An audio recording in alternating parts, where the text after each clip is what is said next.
What if I told you that Japan's defeat in the Pacific was written in the skies long before the atomic bombs fell, long before the island-hopping campaigns, and even before most Americans had heard of places like Guadalcanal or Iwo Jima? What if the real turning point wasn't a massive naval battle or a heroic last stand, but rather a peculiar modification to a medium bomber that most military planners had considered unremarkable, the North American B-25? Mitchell wasn't supposed to be a ship, killer. It wasn't designed to hunt convoys or terrorize maritime supply lines. Yet somewhere in the humid jungles of New Guinea, American ingenuity transformed this twin-engine bomber into one of the most devastating anti-shipping weapons of World War II. And when Japanese naval officers first witnessed what these modified Mitchells could do to their carefully protected convoys, they realized with growing horror that their entire strategic position in the Pacific had become untenable. Today we're diving into the story of how a handful of innovative American airmen rewrote the rules of aerial warfare, and how Japan's military leadership watched their empire's lifeline being systematically destroyed, one shredded convoy at a time. The year was 1942, and the Empire of Japan stood at the zenith of its power. In just 6 months, Japanese forces had conquered an area stretching from the borders of India to the Central Pacific, from the frozen Aleutians to the tropical jungles of New Guinea. But this vast empire had a fatal weakness that Japanese planners understood all too well. It was entirely dependent on maritime supply lines. Japan's war machine ran on resources it didn't possess domestically: oil from the Dutch East Indies, rubber from Malaya, rice from Indochina, metals from conquered territories. All of it had to be transported by ship across thousands of miles of ocean. The Imperial Japanese Navy had built its entire strategy around protecting these vital convoy routes, while simultaneously projecting power across the Pacific.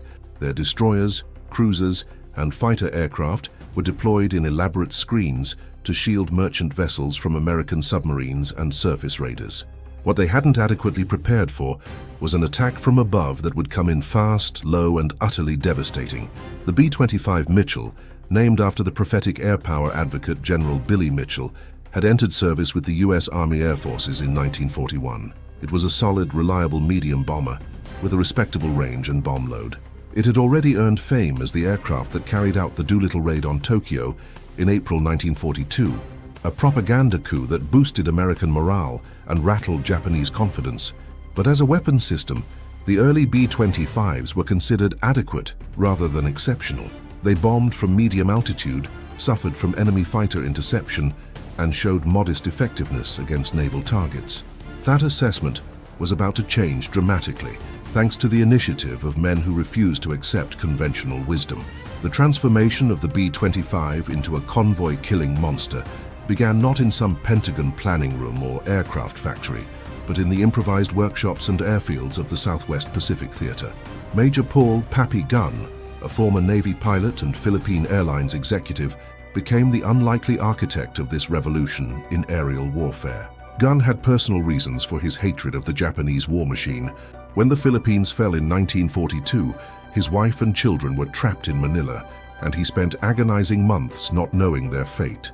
This personal motivation combined with his mechanical genius and intimate knowledge of aircraft systems to produce something remarkable. Gunn looked at the B-25 and saw not what it was, but what it could become. The problem with conventional bombing tactics against ships was simple. Bombing from altitude required incredible precision, and ships had this annoying habit of moving. Even skilled bombardiers struggled to hit maneuvering vessels from 10,000 feet. Level bombing attacks also gave enemy fighter pilots plenty of time to intercept the bombers during their approach. The results were discouraging: massive expenditures of bombs and fuel for minimal damage to enemy shipping. Gunn proposed something radical: strip out the bombardier position in the nose of the B-25, replace the transparent nose cone with a solid metal one, and pack it full of forward-firing machine guns. Then fly the bomber at extremely low altitude, so low that pilots would be skimming the wave tops, and attack ships with direct fire rather than dropped bombs. It was an idea that borrowed from earlier experiments, but took them to their logical extreme. The official channels moved slowly, but combat necessity accelerated innovation. By early 1943, the modifications were being tested in combat conditions over the Bismarck Sea. The results would shock everyone, including the Japanese. The Strafer modification transformed the B-25 from a conventional bomber into something altogether different, a flying gunship capable of delivering concentrated firepower with devastating accuracy. The nose of these modified Mitchells bristled with 850 caliber machine guns, supplemented by additional guns mounted on the sides of the fuselage. Some variants carried a 75mm cannon scavenged from Army tanks. The combined weight of fire from a single B-25 Strafer was staggering, but the modification wasn't just about adding guns. It represented a fundamental shift in tactical thinking that challenged everything the pre-war military establishment believed about air power. The doctrine taught at military academies emphasized high-altitude precision bombing. Pilots were trained to stay above anti-aircraft fire, to use altitude as their primary defense. The idea of deliberately flying into the teeth of enemy defenses at wave-top height seemed suicidal. Yet this unconventional approach exploited critical vulnerabilities in Japanese defensive arrangements. Japanese merchant ships and their escorts mounted most of their anti-aircraft weapons to defend against high-altitude bombers. Their guns had limited depression. They couldn't effectively target aircraft coming in at mast height. When B-25 Strafers roared in at 200 miles per hour just feet above the water, Japanese gunners found themselves unable to bring their weapons to bear effectively. The physics of the attack were brutally simple. At close range, 50 caliber rounds could penetrate ship hulls, shred superstructures, kill crew members, and most importantly, detonate ammunition and fuel stores. A sustained burst from 8 machine guns could pour thousands of rounds into a target in seconds. And because the B-25s attacked in coordinated waves, one aircraft's fire would suppress defensive positions, making it easier for following aircraft to press home their attacks. The modified Mitchells also carried bombs, but these were delivered differently. Using a technique called skip bombing, pilots would release their ordnance at extremely low altitude, allowing the bombs to skip across the water like stones and slam into the sides of enemy vessels below the waterline. This method proved far more accurate than conventional high-altitude bombing and was devastating against ships. The first major test of these tactics came during the Battle of the Bismarck Sea in March 1943. Japanese Naval Command was attempting to reinforce their garrison at Lae on the northern coast of New Guinea, with a convoy of 8 transports and 8 destroyers carrying nearly 7,000 troops. American intelligence detected the convoy, and General George Kenney's 5th Air Force prepared a reception. What followed was a massacre. Modified B-25s led the attack, coming in at masthead height with all guns blazing. They shredded the decks of Japanese ships, killed gun crews, destroyed bridge structures and set vessels ablaze. Skip bombs slammed into hulls, following waves of conventional bombers struck ships already crippled and burning. PT boats and Australian aircraft joined the slaughter. When the smoke cleared, all 8 transports and 4 destroyers had been sunk. Fewer than 3,000 Japanese troops reached Lae, and many of those were wounded. More than 3,000 Japanese soldiers drowned or were killed by strafing as they tried to escape on lifeboats and debris. It was one of the most complete tactical victories of the Pacific War, and it demonstrated conclusively what the modified B-25s could accomplish. Japanese commanders were stunned. They had watched their carefully protected convoy being systematically destroyed by tactics they had no effective counter for. Radio intercepts revealed panic and confusion among surviving ship captains. The psychological impact was as significant as the physical destruction. Japanese merchant marine officers began to dread assignments to convoy duty. The previously confident Imperial Navy found itself unable to guarantee safe passage for vital supplies. The success at Bismarck Sea led to rapid expansion of strafer tactics across the Pacific theater. More B-25s were converted, pilots trained intensively in low-level attack techniques. New tactics were developed and refined based on combat experience. The 5th Air Force became particularly adept at coordinated anti-shipping strikes, combining strafers, skip bombers, and conventional level bombers in carefully choreographed attacks that overwhelmed Japanese defenses. Throughout 1943 and 1944, modified B-25s prowled the sea lanes around New Guinea, the Solomons and the Philippines, hunting Japanese shipping with relentless efficiency. They attacked at dawn and dusk when visibility favored the attackers. They struck at isolated vessels and major convoys. They destroyed not just warships and transports, but humble cargo vessels, tankers and barges, the unglamorous ships that kept Japan's empire functioning. The Japanese response to this crisis reveals much about the limitations that would ultimately doom their war effort. Rather than developing effective countermeasures or fundamentally rethinking their convoy protection strategies, Japanese Naval Command largely attempted to reinforce existing tactics. They added more anti-aircraft guns to ships, but these still struggled with targets at wave-top height. They increased fighter protection for convoys, but fighter coverage could not be maintained continuously over the vast distances of the Pacific. Some Japanese officers proposed shifting to night convoys, which offered better protection from air attack, but significantly slowed transit times and increased the risk of submarine attack. Others advocated for faster, more dispersed shipping that would be harder to target. But Japan's merchant marine consisted largely of slow, aging vessels that couldn't implement such tactics. The fundamental problem was that Japan lacked both the industrial capacity to build sufficient replacement vessels and the naval strength to adequately protect the shipping it still possessed. There's a broader philosophical question embedded in this story. Can technological adaptation and tactical innovation overcome strategic disadvantages? The modified B-25 was not a wonder weapon. It was a practical solution to a specific problem, implemented by creative people working under pressure. Yet its impact on the campaign was enormous. By 1944, Japan's merchant marine tonnage was declining catastrophically, not primarily because of submarines, though they contributed significantly, but because of the cumulative effect of air attacks that the strafer tactics had made devastatingly effective. Consider the moral complexity of these attacks. The strafers were tremendously effective because they killed people, not just destroyed machines. The concentrated machine gun fire killed ship crews, killed soldiers being transported, killed survivors in the water. This was face-to-face warfare conducted from aircraft, not the abstracted bombing from altitude that allowed crews to avoid contemplating the human cost. B-25 pilots and gunners saw the people they were killing. They witnessed the destruction they inflicted in immediate, visceral detail. Yet from the American perspective, these attacks were shortening the war. Every Japanese ship sunk was a ship that couldn't deliver supplies to enemy garrisons, couldn't transport troops to continue the fighting, couldn't carry resources back to fuel Japan's war industries.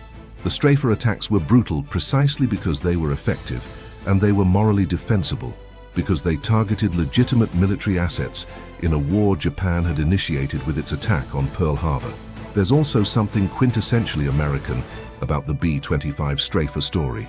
It embodies the pragmatic innovation that characterized the American war effort, the willingness to ignore official doctrine, to experiment with unconventional solutions, to embrace technological modification based on field experience rather than theoretical planning. Pappy Gunn and the other pioneers of strafer tactics weren't following a manual, they were writing one. Compare this to the Japanese approach, which remained more rigid and doctrine-bound even as their situation deteriorated. Japanese military culture emphasized loyalty to established procedures and respect for hierarchy. Innovation came slowly, filtered through bureaucratic channels. American military culture, for all its flaws, proved more adaptable under pressure, more willing to empower individuals to experiment, and more capable of rapidly implementing successful innovations. By mid-1944, Japan's maritime supply situation had become critical. The modified B-25s, working in concert with submarines, conventional bombers, and increasingly aggressive surface raids, had created an unsustainable attrition rate. Japanese-held territories throughout the Pacific began to starve, not just of military supplies, but of food, medicine, and basic necessities.